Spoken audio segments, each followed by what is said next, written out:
ಸ್ನೇಹಿತರೆ ನಮಸ್ಕಾರ. ನೋಡಿ, ಇವತ್ತು ನಾನು ಅಸ್ತಮ ರೋಗಿಗಳಿಗೆ ಹಾಗೆ ಹೈಪರ್ ಟೆನ್ಷನ್ನು ಮತ್ತು ಲೋ ಪ್ರೆಷರು, ಶುಗರು ಪೇಷಂಟ್ಗಳಿಗೆ ಒಂದು ಉತ್ತಮವಾದಂತಹ ಒಂದು ಯೋಗ ಪ್ರಾಣಾಯಾಮವನ್ನು ಕಲಿಸ್ಕೊಡ್ತಾ ಇದ್ದೇನೆ. ಇದನ್ನು ಫಾಲೋ ಮಾಡಿ ನೋಡಿ. ಅಸ್ತಮ ರೋಗಿಗಳು ಅದು ಯಾವುದೇ ಲೆವೆಲಲ್ಲಿದ್ದರೂ ಸರಿಯೇ, ಅಸ್ತಮ ರೋಗ ಕಂಟ್ರೋಲಲ್ಲಿ ಇಟ್ಕೊಳ್ಳೋದು ಹೇಗೆ, ಈ ನಾನು ತೋರಿಸ್ಕೊಡ್ತಾ ಇರುವಂತಹ ಪ್ರಾಣಾಯಾಮ ಕಪಾಲಭಾತಿ ಪ್ರಾಣಾಯಾಮ. ಈ ಪ್ರಾಣಾಯಾಮವನ್ನು ಹೈಪರ್ ಟೆನ್ಷನ್ ಇರುವವರು ನಿಧಾನವಾಗಿ ಮಾಡಬೇಕು, ಫಾಸ್ಟಾಗಿ ಈ ಒಂದು ಪ್ರಾಣಾಯಾಮವನ್ನು ಮಾಡಬಾರ್ದು. ಹಾಗೆ ಪ್ರೆಗ್ನೆನ್ಸಿ ಇರುವವರು ಮಾಡಬಾರ್ದು ಪ್ರಾಣಾಯಾಮ. ಹಾಗೆ ಕಿವಿ ಪ್ರಾಬ್ಲಮ್ ಇರುವಂಥವರು ಈ ಪ್ರಾಣಾಯಾಮ ಮಾಡಬಾರ್ದು. ಪ್ರಾಣಾಯಾಮ ಮಾಡುವಂತಹ ಮುಖ್ಯ ನಿಯಮಗಳನ್ನು ಪಾಲನೆ ಮಾಡಬೇಕು. ಕಣ್ಣನ್ನು ಸಂಪೂರ್ಣವಾಗಿ ಕ್ಲೋಸ್ ಮಾಡಿಕೊಂಡು ಪ್ರಾಣಾಯಾಮ ಮಾಡಬೇಕು. ಕಣ್ಣನ್ನು ಬಿಟ್ಟು ಪ್ರಾಣಾಯಾಮ ಮಾಡಿದರೆ ಕಣ್ಣಿನ ಚಿಕ್ಕ ಚಿಕ್ಕ ನರಗಳು ಡ್ಯಾಮೇಜ್ ಆಗುತ್ತೆ. ಹಾಗಾಗಿ ಈ ಪ್ರಾಣಾಯಾಮವನ್ನು ಸರಿಯಾದ ಗುರುವಿನ ಮೂಲಕ ಕಲಿತು ಮಾಡುವಂಥದ್ದು ಉತ್ತಮ. ಈಗ ನಾನು ಹೇಳ್ತಾ ಇರುವ ಈ ಪ್ರಾಣಾಯಾಮ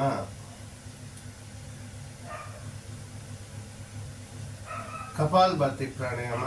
ಇದನ್ನು ಮಾಡೋದ್ರಿಂದ ಶುಗರು ಕಂಟ್ರೋಲಿಗೆ ಬರುತ್ತೆ.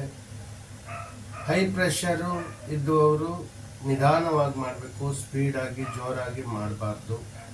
ಲೋ ಪ್ರೆಷರ್ ಇರುವವರು ಪ್ರಾಣಾಯಾಮ ಮಾಡ್ಬೋದು ಇದನ್ನು. ಹಾಗೆ ಈ ಅಸ್ತಮ ರೋಗಿಗಳು ಈ ಪ್ರಾಣಾಯಾಮ ಮಾಡೋದ್ರಿಂದ ಸಂಪೂರ್ಣವಾಗಿ ಹತೋಟಿಯಲ್ಲಿ ಇರುತ್ತೆ. ಪ್ರಾಣಾಯಾಮ ಮಾಡುವ ವಿಧಾನ ಈಗ ತೋರಿಸ್ತೇನೆ. ಅದಕ್ಕಿಂತ ಮುಂಚಿತವಾಗಿ ಸ್ನೇಹಿತರೆ, ಇದು ಗಾಯತ್ರಿ ತಪೋಭೂಮಿ, ಗಾಯತ್ರಿ ದೇವಸ್ಥಾನ,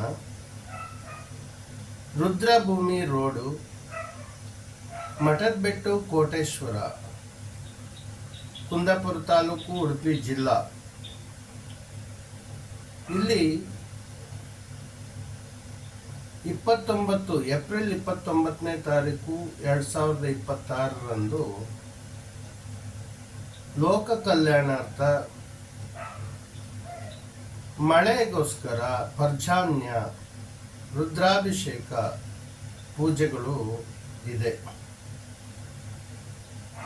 ಎಲ್ಲೆಲ್ಲಿಯೂ ಈಗ ಬೇಸಿಗೆ ಕಾಲ, ತುಂಬ ಹಾಟ್ ಆಗಿದೆ ವಾತಾವರಣಗಳು, ಜೊತೆಗೆ ನೀರಿನ ಸಮಸ್ಯೆ ಕೆಲವು ಕಡೆಗಳಲ್ಲಿ ಇದೆ. ಹಾಗಾಗಿ ಇದಕ್ಕೆಲ್ಲ ಪರಿಹಾರ ಒಂದೇ, ಆ ಶಿವನನ್ನೇ ಬೇಡಬೇಕು, ಅಷ್ಟು ಬಿಟ್ಟರೆ ಬೇರೆ ಯಾವ ದಾರಿ ಇಲ್ಲ. ಇದಕ್ಕೆ ನಾವು ಪರ್ಜನ್ಯ, ವರ್ಣದೇವನ ಪರ್ಜನ್ಯ ಹಾಗೂ ರುದ್ರಾಭಿಷೇಕವನ್ನು ಮಾಡುವಂತಹ ಏರ್ಪಾಟು ಮಾಡಿದ್ದೇನೆ. ಇದರಿಂದ ಕಾಲ ಕಾಲಕ್ಕೆ ಸರಿಯಾಗಿ ಮಳೆ ಬೆಳೆಗಳು ಬರೋದ್ರಿಂದ ಸಕಲ ವಿಶ್ವ ಜೀವ ಸಂಕುಲಗಳಿಗೂ ನೀರು ಅಗತ್ಯ ಇರುತ್ತೆ. ಹಾಗಾಗಿ ಲೋಕ ಕಲ್ಯಾಣಾರ್ಥ ಈ ಒಂದು ಪೂಜೆಯನ್ನು ಇಟ್ಕೊಂಡಿದ್ದೇನೆ. ಇದನ್ನು ತಿಳಿಸ್ತಾ ಈಗ ಒಂದು ಯೋಗವನ್ನು, ಪ್ರಾಣಾಯಾಮವನ್ನು ಕಲಿಸ್ಕೊಡ್ತಾ ಇದ್ದೇನೆ. ಇದು ಎಂತಹ ಒಂದು ಅಸ್ತಮ ರೋಗಿಗಳಾದರೂ ಈ ಒಂದು ಪ್ರಾಣಾಯಾಮ ಮಾಡೋದ್ರಿಂದ ಸಾಕಷ್ಟು ಒಳ್ಳೆಯ ಒಂದು ಫಲ ಸಿಗುತ್ತೆ, ಕಂಟ್ರೋಲಲ್ಲಿರುತ್ತೆ. ನೋಡಿ, ಕಣ್ಣನ್ನು ಕ್ಲೋಸ್ ಮಾಡಬೇಕು. ಬೆನ್ನು ಮೂಳೆ ನೇರವಾಗಿ ಬೆನ್ನೆಲುಬು ನೇರವಾಗಿರಬೇಕು. ಹೀಗೆ ಇದ್ದು ಕಣ್ಣನ್ನು ಕ್ಲೋಸ್ ಮಾಡಬೇಕು. ಪದ್ಮಾಸನ ಅಥವಾ ಸಿದ್ಧಾಸನದಲ್ಲಿ ಕೂತ್ಕೊಳ್ಬೇಕು. ಈಗ ನೋಡಿ, ಉಸಿರನ್ನು ನಾವು ನಿಧಾನವಾಗಿ ಯಾವುದೇ ರೀತಿಯ ಜರ್ಕನ್ನು ಕೊಡದ ಹಾಗೆ ಇನ್ಹೇಲ್ ಮಾಡಬೇಕು. ಹೀಗೆ ನೋಡಿ, ಕಣ್ಣು ಮುಚ್ಕೊಂಡು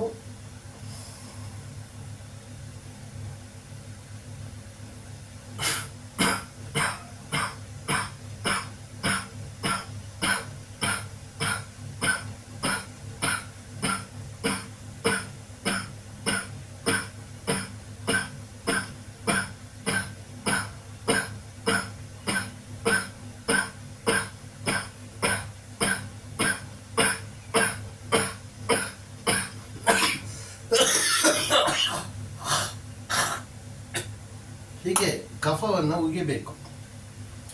ಕಫ ಇದು ಬೆಳಿಗ್ಗೆ ಹೆಚ್ಚಾಗಿ ಎಲ್ಲರಿಗೂ ಕಫ ಕಟ್ಟು ಇರುತ್ತೆ. ಈ ಕಫವನ್ನು ಸಂಪೂರ್ಣವಾಗಿ ಹೊರಹಾಕುತ್ತೆ. ಈ ರೀತಿ ಮಾಡೋದ್ರಿಂದ ಅಸ್ತಮ ರೋಗ ಕಂಟ್ರೋಲಲ್ಲಿರುತ್ತೆ. ಕಫ ಎಷ್ಟೇ ಇದ್ರೂ ಸಹ ಎಲ್ಲ ಕಾರ್ಬನ್ಗಳು ಎಲ್ಲವನ್ನು ಹೊರಹಾಕುವಂಥ ವಿಧಾನನೇ ಈ ಕಪಾಲಭಾತಿ ಪ್ರಾಣಾಯಾಮ. ಅಷ್ಟೇ ಅಲ್ಲ, ಇದರಿಂದ ಬ್ಯಾಡ್ ಕೊಲೆಸ್ಟ್ರಾಲ್ಗಳು ಕಡಿಮೆ ಆಗುತ್ತೆ. ಪರೀಕ್ಷೆ ಮಾಡ್ಬೋದು. ಇದು ಒಂದು ಸೈಕಲ್. ಇಲ್ಲಿಗೆ ದೇಹ ಯಾವ ಅಂಗಾಂಗಗಳು ಅಲಗಬಾರ್ದು. ಒಂದು, ನಮ್ಮ ದೃಷ್ಟಿ ನಾಭಿಯಿಂದ ಕೆಳಭಾಗದಲ್ಲಿರಬೇಕು. ಹಾಗೆ ಈ ನಮ್ಮ ಈ ಎರಡು ನೋಸ್ಟ್ರಿಲ್ಗಳ ಮಧ್ಯದಲ್ಲಿ ನಮ್ಮ ಗಮನ ಇರಬೇಕು. ಅಂದರೆ ಈ ನಾವು ಎಕ್ಸೇಲ್ ಮಾಡುವಾಗ ಇಲ್ಲಿ ಶೇಕ್ ಆಗೋದು ಕೇವಲ ನಮ್ಮ ನಾಭಿಯ ಕೆಳಭಾಗ ಮಾತ್ರ ಒಳಗೆ ಬರ್ತಾ ಇರುತ್ತೆ. ಹಾಗೆ ಅಲ್ಲಿಂದನೂ ಸಂಪೂರ್ಣವಾದ ಉಸಿರನ್ನು ಹೊರ ಹಾಕ್ತಾ ಬರುವಂಥದ್ದು, ಎಕ್ಸೇಲ್ ಮಾಡುವಂಥದ್ದು. ಕುಂಭಕ ಮಾಡಬಾರ್ದು. ಇದರಲ್ಲಿ ಒಂದು ಸಾರಿ ಕುಂಭಕ ಮಾಡಿದ್ಮೇಲೆ ಎಕ್ಸೇಲ್ ಮಾಡ್ತಾನೇ ಇರಬೇಕು. ಒಂದೇ ಸರಿ ನಾವು ಆ ಸಂಪೂರ್ಣ ಗಾಳಿಯನ್ನು ಹೊರ ಹಾಕೋದಲ್ಲ, ಎಷ್ಟೆಷ್ಟು ಸಾಧ್ಯ ಆಗುತ್ತೋ ಅಷ್ಟಷ್ಟು ಹೊರ ಹಾಕ್ತಾ ಬರಬೇಕು, ಎಕ್ಸೇಲ್ ಮಾಡ್ತಾ ಬರಬೇಕು. ಈಗ ಮತ್ತೊಂದು ಸಾರಿ ತೋರಿಸ್ತೇನೆ, ಮತ್ತೊಂದು ಸೈಕಲ್ ತೋರಿಸ್ತೇನೆ. ಇದರಿಂದ ಸಾಕಷ್ಟು ರೋಗಿಗಳು, ಅಸ್ತಮ ರೋಗಿಗಳು ಎಷ್ಟೋ ಸುಧಾರಣೆಯಲ್ಲಿ ಇದ್ದಾರೆ. ಈಗ ಮತ್ತೊಂದು ಸಾರಿ ನೋಡಿ, ಕಣ್ಣನ್ನು ಮುಚ್ಚಬೇಕು.